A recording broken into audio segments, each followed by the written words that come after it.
ইমাম তাবরানী ও ইমাম আহমদ একটি ঘটনা বর্ণনা করেছেন। রাসূল সাল্লাল্লাহু আলাইহি সাল্লামের যুগে আলকামা নামে মদিনায় এক যুবক বাস করত।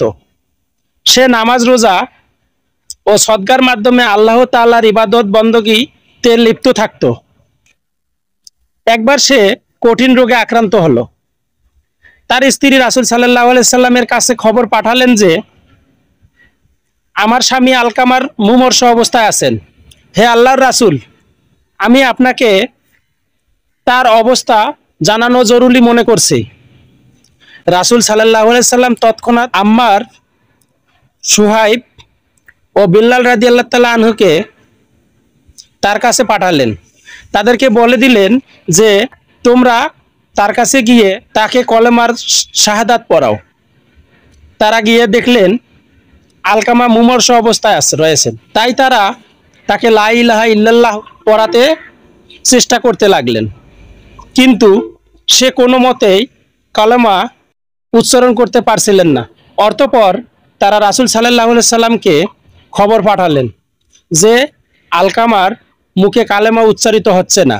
যে ব্যক্তি এই সংবাদ নিয়ে গিয়েছিলেন তার কাছে রাসূল সাল্লাল্লাহু আলাইহি সাল্লাম জিজ্ঞেস করলেন, আলকামার পিতামাতার মধ্যে কেউ কি জীবিত আছে? সে বলল, হে রাসূল সাল্লাল্লাহু আলাইহি সাল্লাম, তার কেবল বৃদ্ধা মা বেঁচে আছে।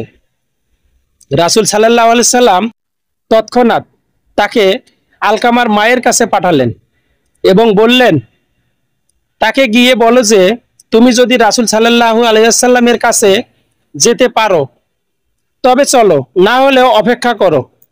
তিনি তোমার সাথে সাক্ষাৎ করতে আসছেন।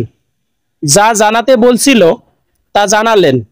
আলকামার মা বললেন, রাসূল সাল্লাল্লাহু আলাইহি সাল্লামের জন্য আমার প্রাণ উৎসর্গ হোক, তার কাছে বরং আমি যাব। বৃদ্ধা লাঠি ভর দিয়ে রাসূল সাল্লাল্লাহু আলাইহি সাল্লামের কাছে এসে সালাম করলেন। রাসূল সাল্লাল্লাহু আলাইহি সাল্লাম সালামের জবাব দিয়ে বললেন, ওহে আলকামার মা, আমাকে আপনি সত্য কথা বলবেন, আর যদি মিথ্যা বলেন তবে আল্লাহর কাছ থেকে আমার কাছে ওহী আসবে। বলুন তো আপনার ছেলে আলকামার স্বভাব চরিত্র কেমন ছিল? বৃদ্ধা বললেন, হে আল্লাহর রসুল, সে প্রচুর পরিমাণে নামাজ, রোজা ও সদকা আদায় করত। রাসূল সাল্লাল্লাহু আলাইহি সাল্লাম বললেন, তার প্রতি আপনার মনোভাব কি? বৃদ্ধা বললেন, হে আল্লাহর রাসূল, আমি তার প্রতি অসন্তুষ্ট। রাসূল সাল্লাল্লাহু আলাইহি সাল্লাম বললেন, কেন? বৃদ্ধা বললেন, সে তার স্ত্রীকে আমার উপর অগ্রাধিকার দিত এবং আমার আদেশ অমান্য করত। রাসূল সাল্লাল্লাহু আলাইহি সাল্লাম বললেন, আলকামার মায়ের অসন্তোষ হেতু কালেমা উচ্চারণে আলকামার জিহ্বা ভারী হয়ে গেছে। তারপর রাসূল সাল্লাল্লাহু আলাইহি সাল্লাম বললেন, হে বিল্লাল, যাও আমার জন্য প্রচুর পরিমাণে কাষ্ঠ জোগাড় করে নিয়ে আসো। বৃদ্ধা বললেন, হে আল্লাহর রসুল, কাষ্ঠ দিয়ে কি করবেন? রাসূল সাল্লাল্লাহু আলাইহি সাল্লাম বললেন, আমি ওকে আপনার সামনে আগুন দিয়ে পুড়িয়ে দিব। বৃদ্ধা বললেন, হে আল্লাহর রাসূল, আমার সামনে আমার ছেলেকে আগুন দিয়ে পোড়াবেন, তা আমি সহ্য করতে পারবো না। রাসূল সাল্লাল্লাহু আলাইহি সাল্লাম বললেন, ও হে আলকামার মা, আল্লাহর আযাব এর চেয়েও কঠোর এবং দীর্ঘস্থায়ী। এখন আপনি যদি চান যে আল্লাহ আপনার ছেলেকে মাফ করে দিক, তাহলে তাকে আপনি মাফ করে দিন এবং তার উপর সন্তুষ্ট হয়ে যান। তা না হলে যে আল্লাহর হাতে আমার প্রাণ, তার কসম, যতক্ষণ আপনি তার উপর অসন্তুষ্ট থাকবেন ততক্ষণ নামাজ, রোজা ও সদকা দিয়ে আলকামার কোনো লাভ হবে না।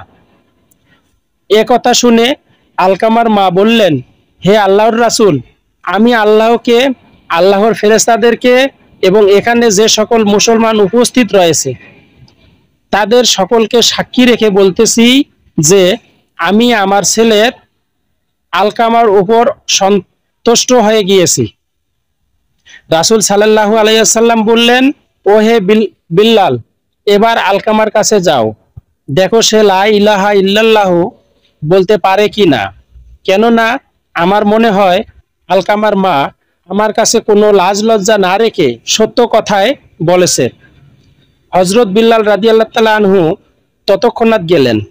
শুনতে পেলেন ঘরের ভেতর থেকে আলকামা উচ্চ স্বরে বলছেন, লা ইলাহা ইল্লাল্লাহু।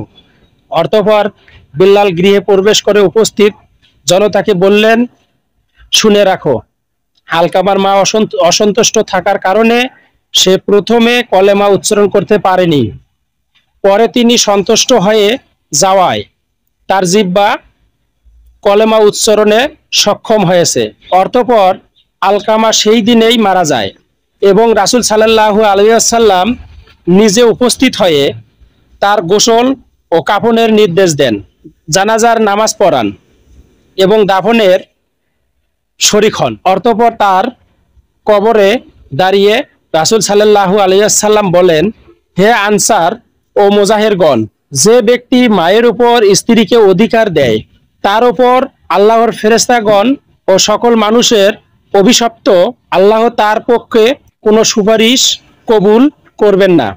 কেবল তওবা করে ও মায়ের প্রতি সদ্ব্যবহার করে তাকে সন্তুষ্ট করলেই নিস্তার পাওয়া যাবে। মনে রাখবে, মায়ের সন্তুষ্ট আল্লাহর সন্তুষ্ট এবং মায়ের অসন্তুষ্টি আল্লাহর অসন্তোষ।